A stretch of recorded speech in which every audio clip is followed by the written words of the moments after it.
ए चिकू जानिलु काली परा बाहुडा जात्रा तू जानि पारुनु तू कौन करिछु चाले किछि गोटे करबा। हाय रे बुलु मु जानिछि काली बाहुडा चाले कौन करबा। मोर गोटे आइडिया होछि कि आमे काली की मद मांस करी आमे उड़ेबा। चिकू भाई यदि मद मांस करबा तबे पैसा कोठु आसीबो कौन करबा। हाँ हाँ मु बुझी पारुछि कि पैसा केमिति आसीबो सेटा मु जानिछि तू कदापि चिंता करबो नहीं।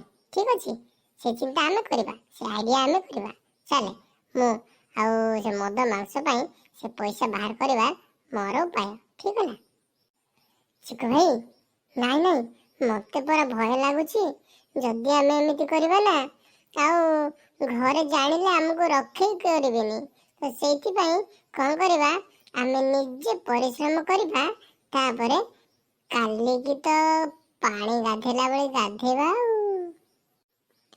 हो चले आमे निजे परिश्रम करबा तापरे काली की पूरा उड़ीबा ऊपर को आकाश ऊपर को सब तो हमर ए पृथ्वी ए आकाश ए जहाँ सब देखा जाउची सब हमर तेणु करी चले आमे एठी ठिया रही रहले हबने आमे पळेई जिबा आमे आरंभ करबा। चलो ठीक अछि।